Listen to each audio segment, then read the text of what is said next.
Hi everyone, if you're new to the channel, my name is Christine from These Succulent Buddies, and on this channel we talk all about growing succulents and how to take care of them. Today we're gonna do part 3 of my succulents under grow lights. If you are interested in seeing part 1 and 2 of this series, it is available on our channel as episodes number 38 and 39. That is shelf number 2 in part 2. And that is shelf number 1 in part 1 of this series under my grow lights. So today we're gonna focus on shelf number 3. So these are all of them, and if you want to see the approximate distance of them under my lights, that's about it. And so far that has worked. And now I'm just gonna pull these off the shelves so it's easier for me to show you and give you IDs and close-ups of each plant on my shelf number 3. Okay guys, so here they all are, my succulents under my grow lights on shelf 3. And now let me share their IDs with you. So this right here is my Crassula string of buttons. These ones here are the regular versions, I guess, and then this one is variegated. And then this right here is a Crassula baby's necklace. Lately I've been having trouble with Crassulas under my grow lights because they don't seem to want to be as close to the lights as, say, my Echeverias do, but then they tend to get leggy when they're not close enough to the lights. So when they're too close, you know, they're nice and compact, but then their leaves like that, you see that, they start to burn. So I've had to really adjust how close they need to be to the light, and if they're not close enough, then they tend to get leggy like this. And then now I think I may have them at a proper distance because they are starting to grow nice and compact again. Here I have a Crassula Crossbeast Compact. Not a very easy succulent to grow for me, but under lights it is very happy and it needs to be repotted soon. Here I have an Echeveria Dusty Rose, just a little baby one that I took off the big mama plant that I rooted in this small little container, and I need to repot that soon.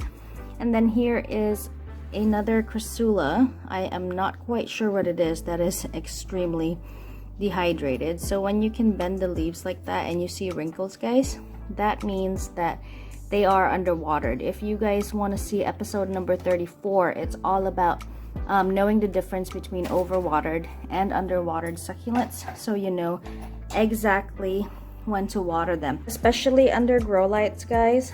The thing with these is, you know, the water every plant once every 2 weeks or once a week doesn't work. Every single one of them have different needs. Some need more water than normal, and then some don't tend to need that much water at all.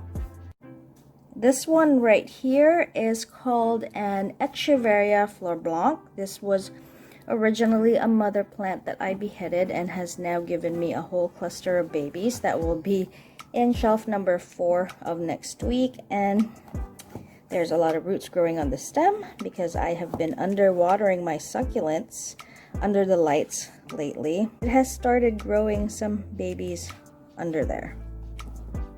Right here I have an Echeveria Ragnoni Silver Onion that has just started growing me some new babies. There's 5 that you can see there, but I believe, there you go, there's some more little ones growing in the back. This is a very prolific succulent. I keep beheading the mother plant so it can keep growing more babies when I know that they are well rooted. It's a really nice succulent to have if you want to have a whole bunch of them.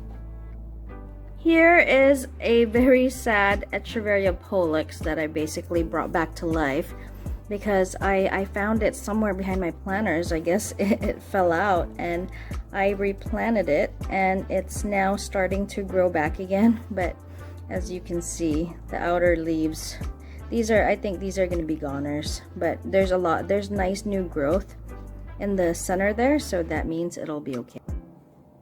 And then here, guys, I have some Echeveria Prolifica that took a while to adjust under the lights because these guys like to be really close, otherwise they get super leggy. You know, they're at a distance to where my other Echeverias and other succulents would actually burn, but these guys, basically what they do is they will keep getting leggier and leggier and longer until they are close enough to the light, and then they'll start showing their stress colors and grow more compact again. And look at how long they got, and then they just kind of started giving up the lower leaves until they finally started getting enough light, and now the tops are growing really nicely and compact because I have brought them close enough to the lights. Same with my purple delights here. Some are leaf propagations in the pot, and then this is obviously a stem prop, and these were off to the side of my lights, not directly under, and well, as you can see, they will keep growing longer and longer stems until they get enough light. And now I guess they've grown long enough. They look like they've grown long enough to grow nice and compact, and they have stopped growing tall. But I'm going to cut these soon, and then eventually just put them in their own pots, and then just put them closer to the light. That way this stem can give me new babies. Right here I have an Echeveria Black Prince. This was a beheaded Black Prince that I rerooted in its own pot, and then it also had this flower stem that I cut and replanted. It did continue to bloom, but the blooms died eventually. Still trying to do an experiment on the stems. I cut them and I plant them in soil. They do grow roots, guys. The flowers do continue blooming, but I'm trying to see if this stem will grow me a baby or two. And then over here I have another Echeveria Black Prince, but this one is a cluster. This is the stem that this Black Prince came from, and when I cut it off in a few months, it started giving me multiple heads of babies, and now there's actually 5 heads from the original stem. I guess because this one had to reroot, it kind of grew a lot slower trying to grow roots, and now the babies are pretty much the size of the mother plant, at least the first 2 that grew. And look at how beautiful that cluster is.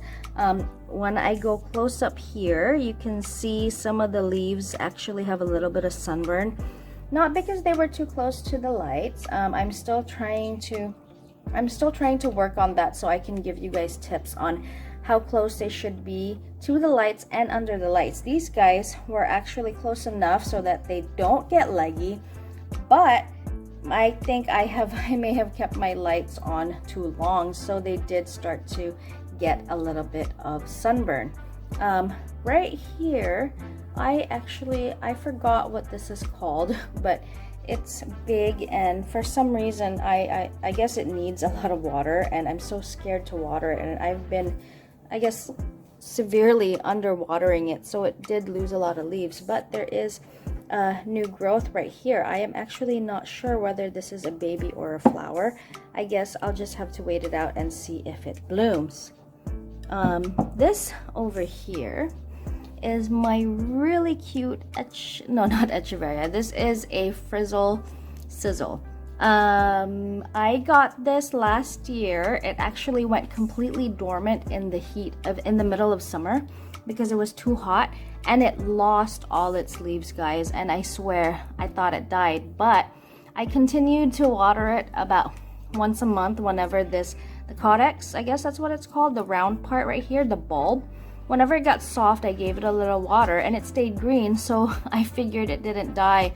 And it woke up after about 4 months and started growing new leaves. And now there it is. It did not start to grow new leaves until I put it under lights where there is air conditioning indoors. This one right here I bought labeled as Echeveria Imbricata Hybrid. So I'm not quite sure which hybrid it is of Imbricata, but I'm guessing it's one of the mother plants. It is growing now. It took a little bit of time to acclimate under the lights. I did lose a lot of leaves, but again, I think it's because I have been underwatering them under these lights. Watering under lights seem to be a little bit more complicated for me than when I water them and grow them outdoors, because under lights you really need to watch each and every single plant because they tend to react to it differently. I don't know. Some just need way more water than others, and some don't. To where when I was growing them outdoors, I could actually pretty much water them almost all at the same time every few weeks or so, and they would be okay. But indoors, the needs do differ a little bit, which is why I can't really give you guys tips yet on exactly how to care for them under the lights.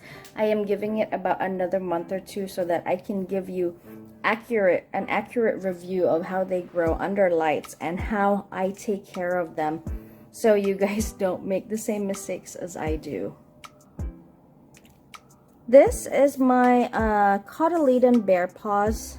They went dormant in the summer. They are summer dormant, and I guess they are winter growers. So they started to recover and grow again once I placed them under the lights indoors, because, you know, I can keep the temperature cooler in here. But guys, this cotyledon actually bloomed for me. I can't seem to get the camera to focus on those flowers, but this one right here actually bloomed. And on these two, you can see that's all new growth. When I brought them indoors, it was just these big leaves left. Over here, I have a air plant, which is actually really easy to care for. I just set it on top of the soil on here, and you know, it's not planted or anything, but when I water, I just water the soil, and I guess it absorbs from that, because it has been sitting there for like 3 or 4 months, and it's totally fine, and it's growing. So air plants, guys, a lot easier than Echeverias. And then right back here are my sad ones that are just off to the side of the grow lights. They are not directly under. So as you can see, they're not growing very nicely. They're all very leggy. They've lost bottom leaves, but as soon as I have space and I can put some of these succulents back outdoors, you know, they should grow a lot better out there. That is a baby flapjack that doesn't like it indoors. So these are my succulents under my grow lights and shelf number 3, and you guys stay tuned for shelf number 4 next week. I will share my succulents under there with you guys as well as their IDs. And here's everybody. I love these 3. They turn they turn practically black when they have enough sun exposure or you know, enough light exposure. And there you go. Again, guys, this is Christine from these Succulent Buddies. If you guys have any questions, please post your comments down below and I'll be glad to answer them. Don't forget to comment, like, and subscribe, and I will see you on the next one. Thank you.